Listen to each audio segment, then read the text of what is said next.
Bonjour à tous. BIP, honorable institution, 52 ans d'existence aujourd'hui. Aujourd'hui? Pas aujourd'hui. Bon anniversaire alors. Hein. De nos jours. Études économiques, prévisions, multisectorielles, donc on a des pratiques dans tous les secteurs d'activité. Ce qui est très pratique, je m'occupe moi plus directement de la pratique automobile, transport, mobilité. Quand j'ai des collègues qui connaissent l'énergie, la finance, les infrastructures, on est meilleur que quand on est le seul spécialiste de l'automobile. On fait des prévisions de marché au niveau international et du conseil en stratégie par rapport à tous ces bouleversements structurels. Comment faut-il se placer, quel jeu d'acteurs et quelle vitesse d'émergence de ces nouveaux produits et services. Alors, on a vu avec Philippe Darvisnet donc, le point de vue macroéconomique. Je voudrais qu'on se recentre avec vous sur le marché automobile. On est début mars, on va donc faire le point avec vous, Eric. D'abord, ce que je vous propose de faire, c'est peut-être nous resituer les choses. En d'autres termes, on en est où ? Absolument. Bah, c'est ce que j'avais prévu de faire, Marianne, en partant donc d'un bilan des marchés mondiaux 2010, presque 2 ans après le cœur de la crise et la bascule simultanée, instantanée et très puissante de tous les marchés, mi-2008. Qu'est-ce qui s'est passé depuis? Comment on a bouclé l'année 2010 dans le monde, en Europe, rapidement, et vite arrivé sur le territoire France?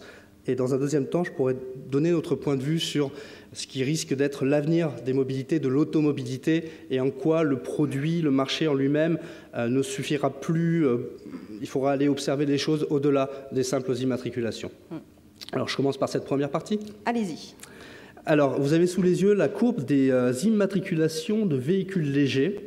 Donc en gros, tout ce qui pèse moins de 5 tonnes, donc les véhicules particulières, celles-là même qui nous ont amenés aujourd'hui ici, et les véhicules utilitaires légers, fourgons, fourgonnettes. On agrège tout ça et on suit le marché au niveau mondial depuis 1999. Alors vous pouvez voir, on était au début de ce millénaire en croissance assez soutenue, assez rapide, jusqu'au choc de 2008. En fait, même le début de l'année 2008 était encore plutôt positif. Et puis, s'il faut trouver un symbole et une date, prenons Lehman Brothers, à ce moment-là, les marchés s'inversent partout, en même temps, de façon relativement foudroyante. Pour tout vous dire, on l'avait un peu senti, mais pas à ce point-là. Et le marché recule pendant quasiment 2 ans. 2009, par rapport au niveau des 70 millions d'unités qui avaient été vendues sur Terre, on a perdu, donc ça c'était en 2007, on a perdu 8,5%. Et puis 2010, reprise, quasi généralisée aussi, très très puissante. On a enfoncé le plafond des 70 millions de véhicules et il ne s'est jamais vendu autant de voitures dans le monde que cette année 2010 qui vient de se terminer. Et partant, évidemment, il n'y a jamais eu autant de voitures en circulation de par le monde. Donc plutôt une année avec un bilan très positif. Avant de le commenter plus avant, il faut aller regarder zone par zone.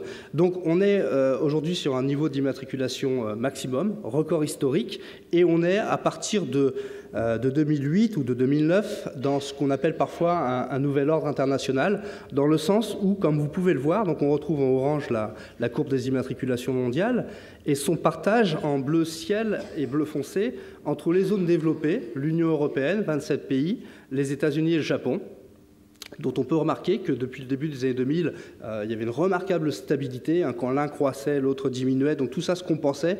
C'est le meilleur exemple d'un marché dit à saturation, pour lequel en fait on ne fait qu'osciller autour d'équilibre, tandis que les zones émergentes, les places émergentes, alors les fameuses BRIC, j'aime pas beaucoup l'acronyme parce que ça regroupe des choses qui n'ont pas lieu d'être regroupées, mais si on somme Brésil, Russie, Inde et Chine, on a l'essentiel de la croissance. Je sais que vous le savez ces dernières années, mais c'est encore plus net, plus sensible tout récemment.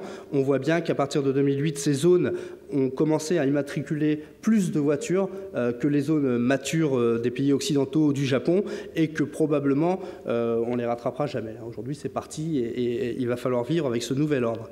Quand on regarde les choses encore d'un peu plus près et qu'on subdivise maintenant les marchés, donc les fameux 3 de ce qu'on appelait encore il y a quelque temps la triade, États-Unis, Japon, Europe, je trouve ça, moi, très intéressant de mettre la Chine sur ce même graphique, avec la même échelle, puisque maintenant c'est possible, où on voit la fulgurance du marché chinois, la fulgurance de sa croissance.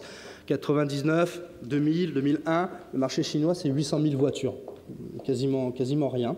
Et puis, décollage exubérant, 30, 40, 50% de croissance d'une année sur l'autre. Et cette année, le marché chinois, donc encore une fois véhicules légers, a dépassé les 18 millions de véhicules. À la fin de, je voulais parler de 2010, à la fin de cette année, on ira tangenter et peut-être même atteindre les 20 millions de ventes, ce qui est absolument énorme, surtout quand on compare avec États-Unis, Europe de l'Ouest. Hein, donc la Chine est maintenant largement le premier marché mondial. Les constructeurs, les équipementiers ou les observateurs et les experts comme nous qui nous déplaçons, lisons, rencontrons, savons bien que la Chine est en train de se doter de capacités de production de 40 millions de véhicules à horizon environ 2020. Donc on est à 20 millions aujourd'hui. Les Chinois auront des capacités de production du double, de 40 millions. Soit leur marché épongera cette capacité de production, tout ce qui sera produit en Chine, soit ça ira à l'exportation. Donc ça, c'est quasiment gravé dans le marbre. Il faut s'y attendre. Les Chinois sont partis, rien ne les arrêtera. Leur marché local, le potentiel, vous le savez, démographique, il est là. La vitesse d'émergence des classes moyennes semble indiquer que le marché va pouvoir croître encore longtemps. Ils ont certes eux aussi maintenant des problèmes de congestion, mais ils sont parfaitement conscients de ça.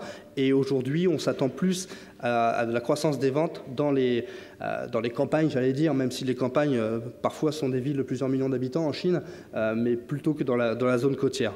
En revanche, États-Unis, Europe de l'Ouest, probablement que les records qu'on voit du début des années 2000 ne seront plus jamais atteints.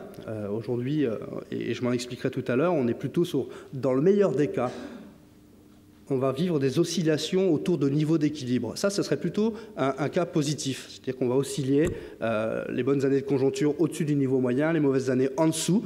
Ça pourrait plutôt aussi tourner à la japonaise, si vous me passez l'expression. Le Japon, il est très intéressant de l'observer. C'est quelque part peut-être le poisson pilote de l'Europe, avec non pas une stagflation, mais une déflation, une croissance un peu limitée, un positionnement démographique très comparable au nôtre, déclin de la population, vieillissement. Or, on voit que ce pays, à partir du début des années 90, il est rentré dans une baisse structurelle, lente, régulière, mais systématique de diminution des ventes. Ça tient là aussi à des problèmes de congestion, donc à des problèmes de pouvoir d'achat. Et puis, on voit bien que les nouvelles générations au Japon, on le sait depuis longtemps, s'équipent moins que les anciennes en automobile. Ça, on commence à le voir de façon très manifeste dans les enquêtes en Europe. Donc, on peut se poser la question. On est peut-être déjà aujourd'hui rentré dans un système à la japonaise. Voilà, ça c'était pour le bilan mondial, un peu rapidement vu. Je vous propose tout de suite maintenant d'arriver en France, d'arriver chez nous et d'observer le marché. Alors le titre est assez sympa, c'est pas la première fois qu'on l'utilise, mais il est assez évocateur. Après les primes, la déprime. Effectivement, on vient de terminer 2 années de marché subventionné avec des primes publiques qui ont disparu en sifflet. Aujourd'hui, c'est terminé, hein, même s'il y a encore évidemment des incentives et des promotions commerciales plutôt importantes de la part des constructeurs. Néanmoins, à n'en pas douter, le marché va reculer assez lourdement. On a là une baisse de 2 213 000 à 1 975 000 qui représente plus de 10% de recul. C'est pas autant, le marché ne va pas être rendu là où il était arrivé en 97, au moment où les baladurettes et les jupettes avaient pris fin. Vous vous souvenez, c'était les premières primes à la casse qui avaient été imaginées, qui avaient bien fonctionné. Mais après ces primes, en 2007, le marché était descendu à 1 721 000. Alors, on ne le voit pas sur la chronique, là je m'en rends compte, on aurait pu le mettre. Là, on termine plus haut, 1 975 000. Pourquoi ? Pas à cause des ménages, parce que côté ménage, donc vente aux particuliers, hein, on va subdiviser le marché entre vente aux particuliers et vente aux sociétés. Côté particulier, on retombe bien, voire même un peu plus bas que le niveau de marché qui avait été atteint en 97. Hein, vous voyez, 96, fin des jupettes, je crois. Et puis, on arrive à 1 150 000. On va se retrouver exactement, à un peu de choses près, au même niveau à la fin de cette année, les ménages ayant anticipé pour certains leurs achats, le parc ayant été renouvelé. Il ne faut pas s'attendre à des renforts, même l'inverse, dans les prochains trimestres de leur côté. Ce qu'on vit actuellement, hein, c'est la queue de la comète. Hein. Vous allez peut-être encore entendre parler d'affichage positif des immatriculations en France, mais c'est tout simplement les prises de commandes de l'année dernière qui continuent d'être livrées. C'est vraiment la queue de la comète. Voilà. En revanche, bonne nouvelle tout de même, on est toujours sur le marché ménage. Hein. Jusqu'ici, pour le monde ou pour la France, je vous ai parlé de millions d'immatriculations. Ce sont des unités physiques, ce sont des voitures. On sait tous que entre la voiture du segment inférieur et la voiture des segments supérieurs, on n'a pas tout à fait la même valeur. Ce qu'on a observé à partir du début des années 2000, ou plus récemment, on va partir en 2007, jusqu'ici, la consommation des ménages neufs en valeur, donc autrement dit le prix payé fois les volumes, avait une évolution très parallèle à celle des unités physiques. En 2008, bonus-malus, on a eu ce qu'on appelle une dégradation du mix segment. On a cherché des voitures qui émettaient moins de CO2, qui étaient moins malusées et donc dont la valeur à l'achat était plus faible. Donc on voit bien le découplage qui se fait entre la valeur en verte et les volumes physiques en bleu. 2008-2009, prime à la casse, et on sait tous que ça aussi, ça fait de la distorsion sur le mix segment. Acheter une voiture, une prime de 1 000 € sur une voiture à 10 000 ou 12 000 €, c'est beaucoup plus significatif que sur une voiture qui en coûte 30 ou 40. Donc on sait, on l'a observé dans tous les pays d'Europe et du monde, quand une prime à la casse intervient, ça accélère une dégradation du mix segment. À partir de cette année, tous les observateurs, et en tout cas nous c'est notre position, on sent que la valeur va... Il s'agira de décroissance aussi, on est vraiment en différentiel, mais la décroissance de la valeur sera moindre que celle des volumes.